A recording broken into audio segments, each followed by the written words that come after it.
Well, I just want to get back in touch with you as we begin this course, Understanding Mission and Culture, CMIN 5103. And because it looks as if we're not going to be able to meet at least this first weekend, I thought I'd put together a video and do some of the things by video that I'd usually do in class so that we're ahead of the ball game. I'll assume that you'll have watched this before we meet on the second week of January. So it's great to be back with you. I think you're about halfway through your program now, and some of you are, well, you probably started looking for the end right at the beginning, but you are you're on the downside right now, so that's very, very exciting. And I do look forward to seeing you.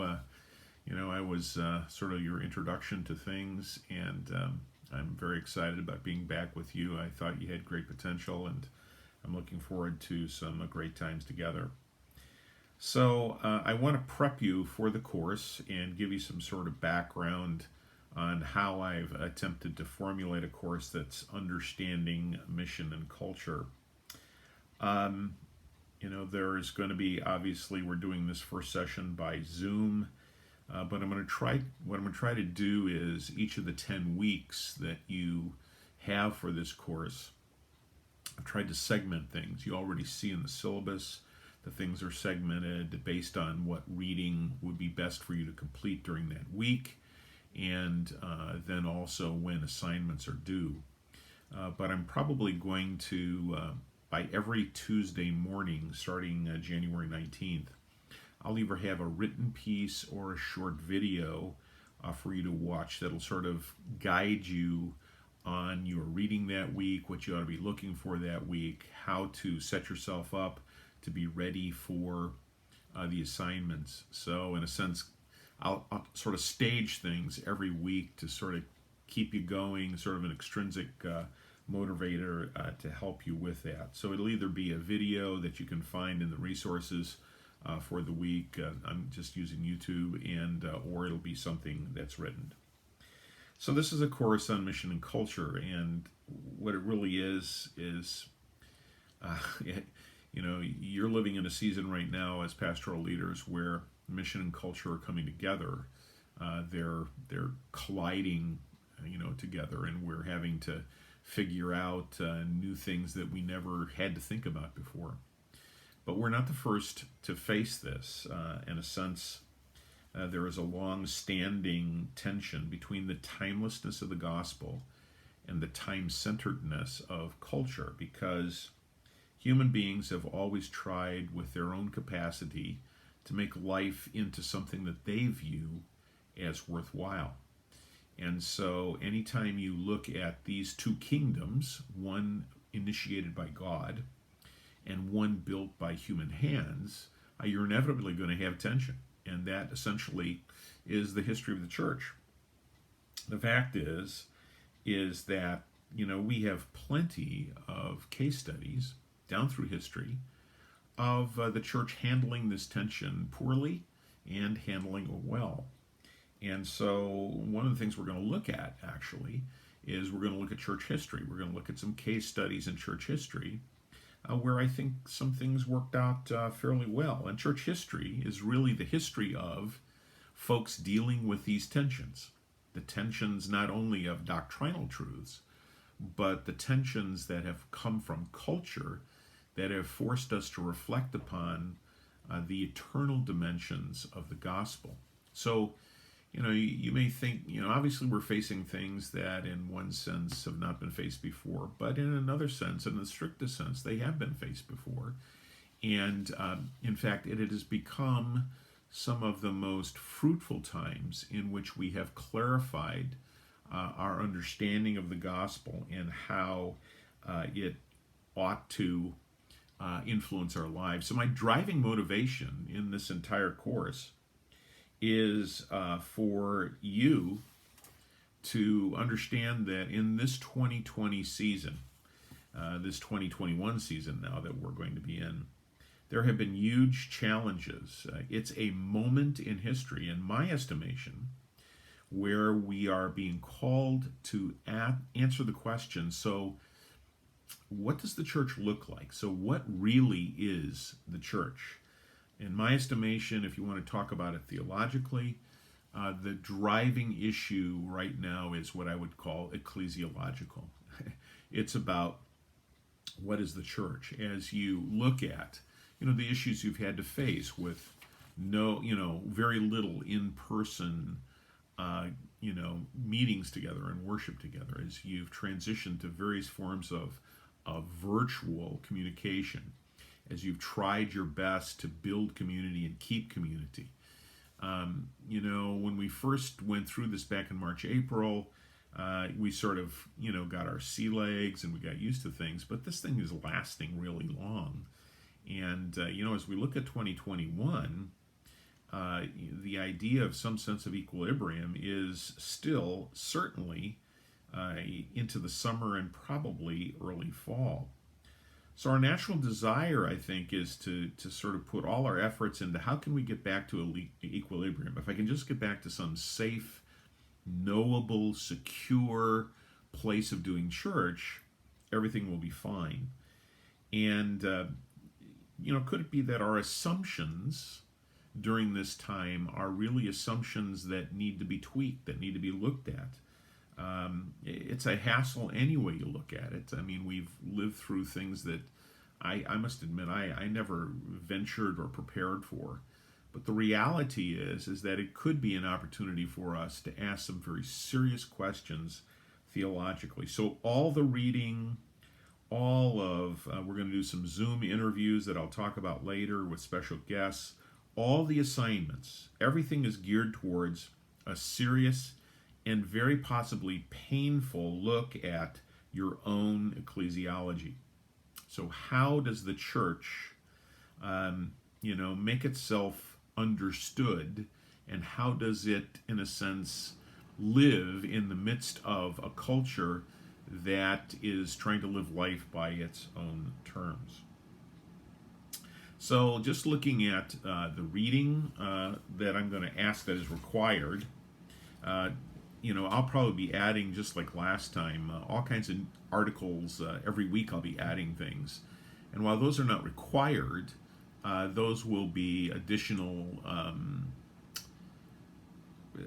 ways to understand the whole of where we're going. So the first book is by Daryl Guter. Daryl Guter represents a 20-year experiment done by basically mainline Protestants in the development of the gospel in our culture network. I talked about this, I think, in our last course, and we'll look at their website. It's a very these are people who have historically been closing more churches than they've been opening. And there were some solid people in here trying to figure out how in the world can we keep from losing so many people and so many churches. And they came to the conclusion that what they needed to do is look at North America, because there's U.S. and Canadian people in this. How do we look at North America the same way we have historically looked at the mission field? That is, the regions beyond. We've in a sense gone in there. We have understood that we're not in our own culture. We have understood that we probably need to learn a new language and new cultural patterns. And you'll usually find coming out of this group, the Gospel and Culture Network, a discussion of Christendom. Christendom meaning sort of an institutional Christianity that has assumed its primary spot in culture and has been somewhat resistant to give up that spot to a point of what we might call liminality, or being out on the margins. That's where we are, certainly in North America. We're certainly following the patterns of Europe. So they, back in, at least 20 years ago, began talking about these things. And their literature is very, very theological. They're primarily Presbyterians.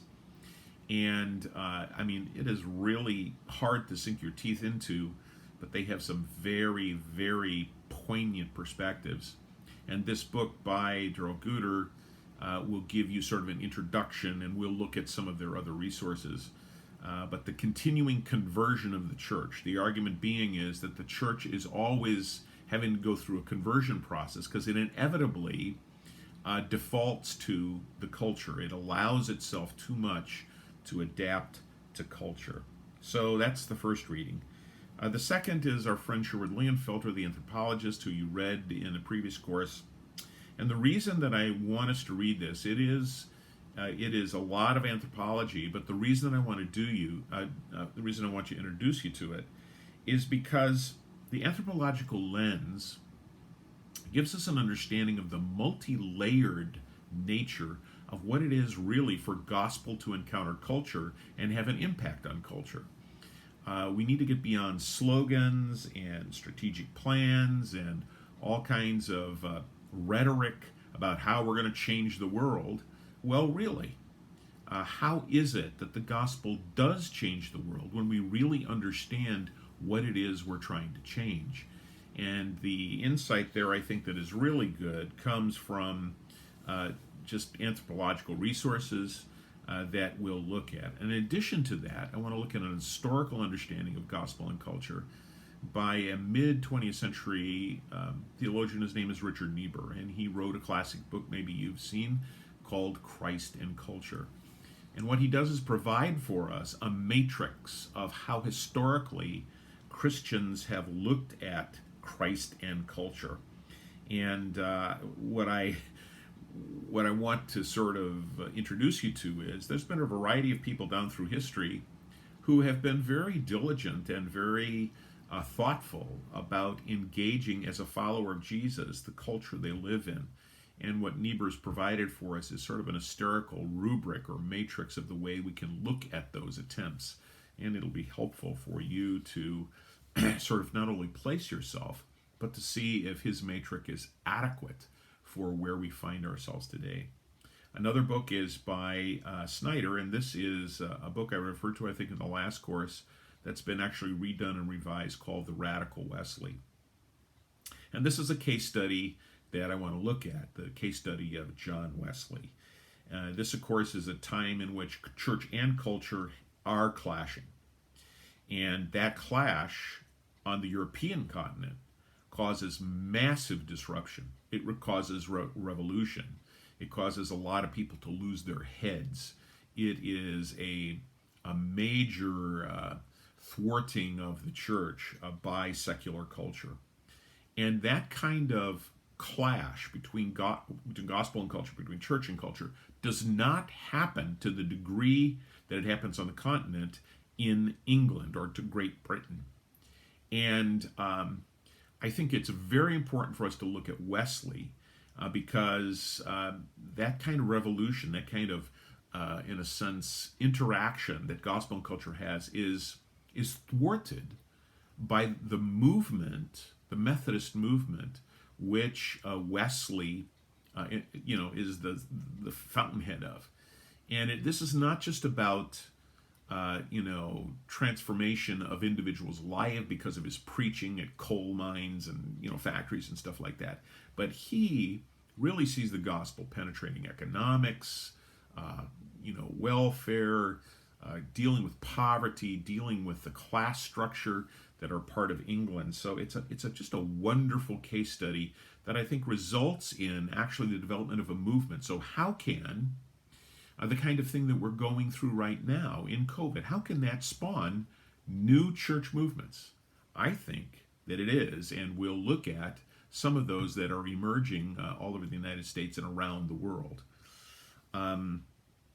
The next is a set of lectures by John and Onita Koshel. These will be PDFs that will be there for you. These are lectures that were given at Assemblies of God Theological Seminary. When I was there, we had a program called the Hogan Lectures, where every year we brought back top flight missionary scholars to talk to the seminary and be with us over a semester.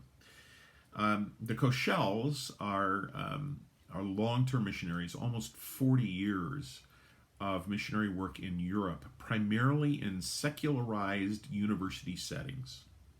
So here they are, primarily in Germany, working with secularized university students in very revolutionary times that went over in the late 70s, early 80s. And the question that they had to ask for a mind that had no concept of church except the institutional church. Remember, there's a state church in Germany, as well as a strong Catholic church. The question they had to ask is, so what is church? What are the irreducible minimums of what constitute a church? And you'll see, particularly in their first lecture, that they come up with what they call anchoring events. These were things that they felt had to be present. And I think it's really important for us to ask those kinds of questions during this kind of season. So they're in the middle of secular Europe. The kinds of church, shall we say, experiences that people have had have all been negative. So how do they create church among people who they have nothing, no reference point whatsoever, good or bad? If they have any reference point, it's bad. What is church? What constitutes church? And you'll not only read that, but we will have a Zoom session of about 90 minutes with the Koschels, who are in Germany right now. They're in Nuremberg or Stuttgart, one of the two. And this will be a very exciting time. These are really wonderful people who have given their lives to dealing with the kind of things that we're going to be talking about in this class. There's another case study that I want to look at that is one that has really been under the radar, but I think its time has come. And this is going to be with some documents that you'll be able to purchase at bild.org, bild.org, published by a guy named Jeff Reed. So the background of Jeff Reed is I met him about 20 years ago. I did a set of presentations at Yale, just adjacent to Yale Divinity School, at the Overseas Ministry Study Center, and Jeff was there. I had read some of Jeff's stuff, and we had a great interaction. I had made a presentation on a book I was a part of in that era, back in the early 90s, called The Globalization of Pentecostalism. And this guy, comes from a very sort of Bible background, Bible church background, a Moody Bible Institute grad, even cessationist in his background. But he became a very radical, deeply committed to the primacy of the local church as a hub for all activity, whether it be instruction of new believers, whether it be discipleship, whether it be koinonia of any kind, even up to theological education, that there would be a deep commitment to the local church, and everything goes with the local church. And this is so radical that, for instance, I've been at his primary place in Ames, Iowa. They have a small building that maybe holds maybe 450 people. But around Ames, Iowa, that whole Iowa State area there's about 20 house churches that are around this hub.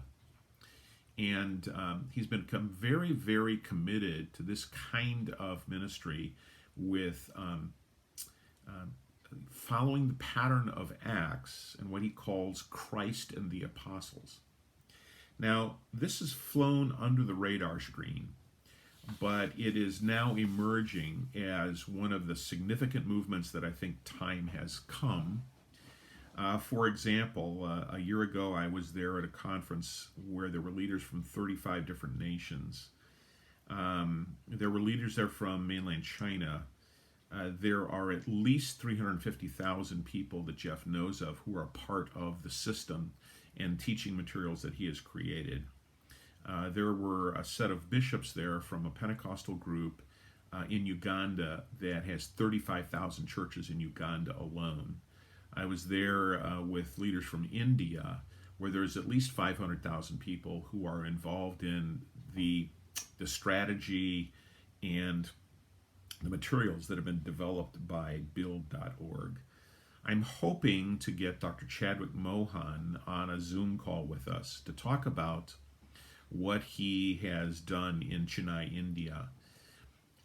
For those who've been around Assemblies of God for a while, the leader of the India Assemblies of God is a brother named Pastor David Mohan in Chennai, New Life Church. I've preached there. It's every Sunday between 25 and 30,000 people, 7 different languages. And they were planning to build a church building that could hold like 50 to 60,000 people. They decided ultimately against that. And David's son, Chadwick, Dr. Chadwick Mohan, is now sort of the heir apparent and is taking the church in a completely different direction. They'll keep their main church and they'll have all their different linguistic services.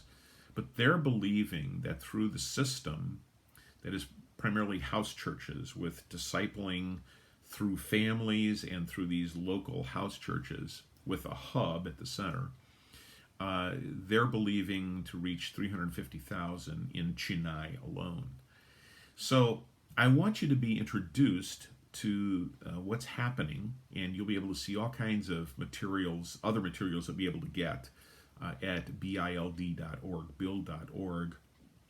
We'll be reading 2 of the monographs that Jeff Reed has done. And the reason that I want you to see this is because there are movements developing all around the world that get very little airtime, that really, I think, are fruitful expressions of the church that don't look anything that what we're used to, and yet they have tremendous contributions that can be made during this time.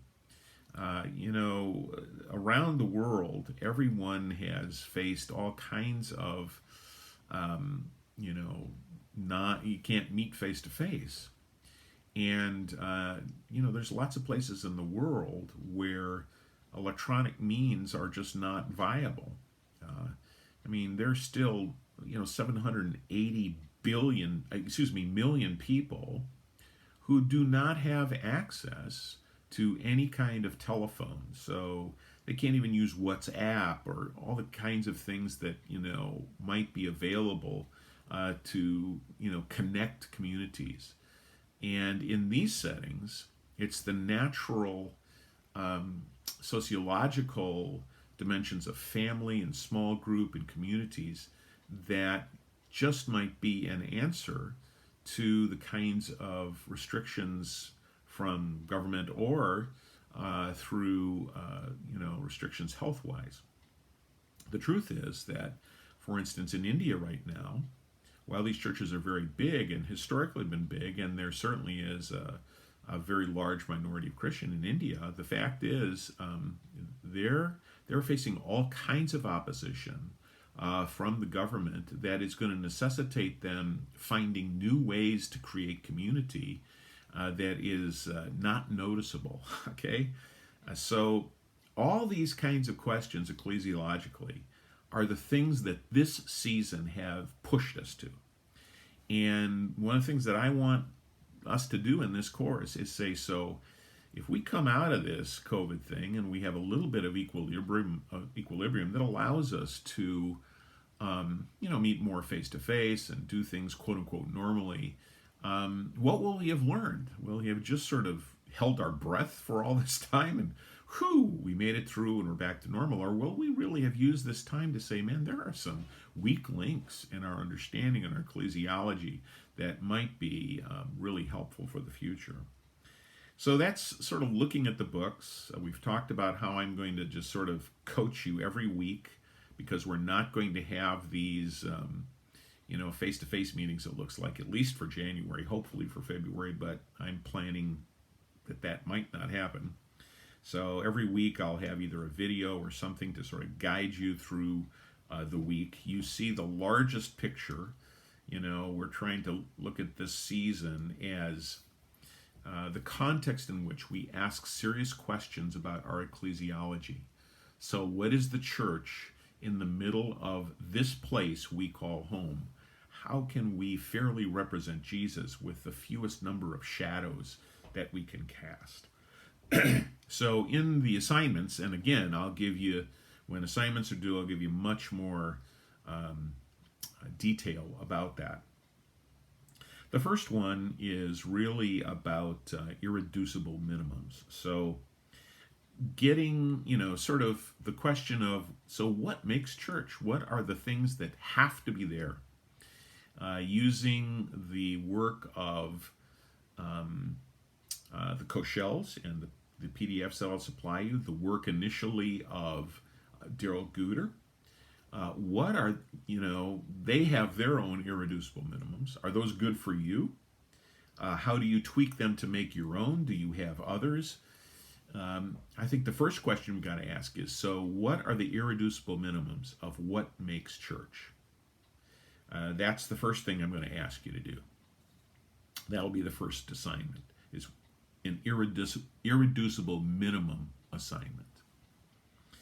The second assignment is going to be a PowerPoint with around 10 slides that you do voice over. So what I'm wanting to do is to have you use John Wesley and your investigation of John Wesley historically to come up with a set of slides that you might use with people, where you might be able to present to them with slides and orally.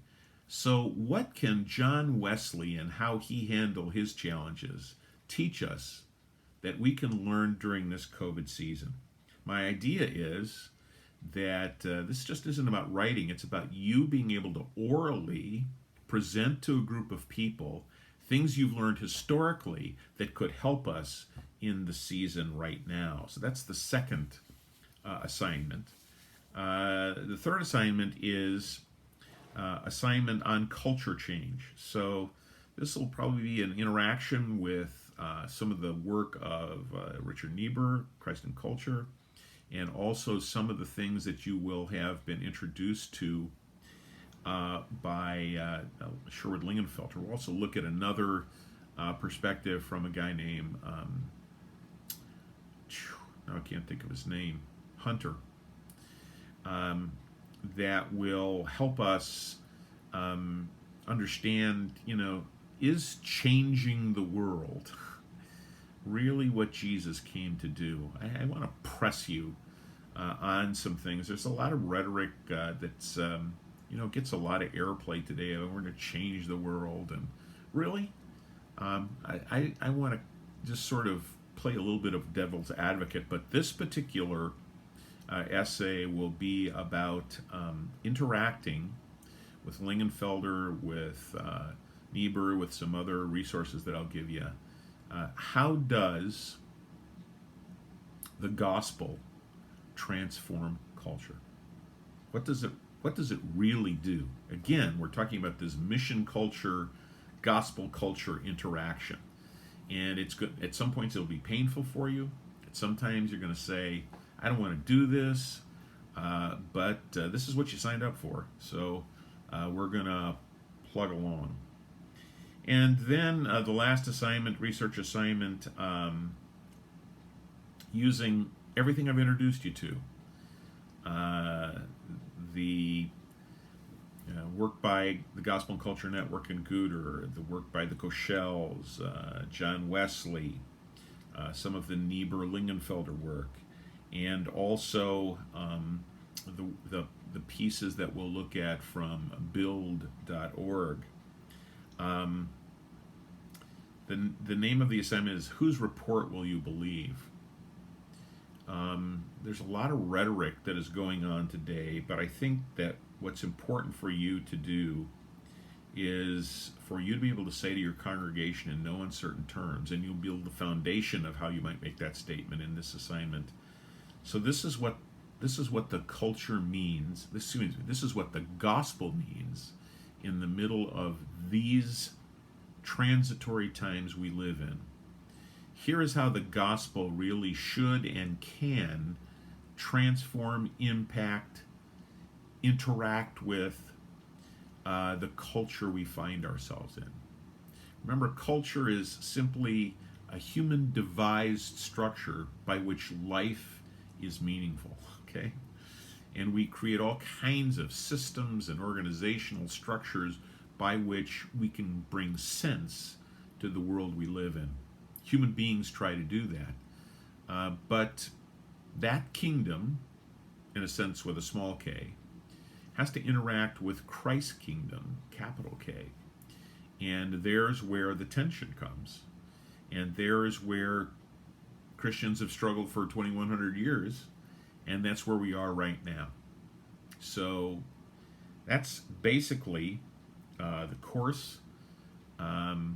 Obviously, as always, you can email me Don't only email me at my northwestu.edu address, but always send a copy to byronklaus@gmail.com, and also you have my phone number. You can text me or call me or whatever if you have any questions. And again, I'm going to do my best on a week-by-week basis to sort of keep you on track. This is what you ought to be doing this week. These are the kinds of questions you ought to ask from the reading this week, just to keep you going, to pace you, because you're busy folks, and life throws all kinds of curves at you, but you got to keep on track.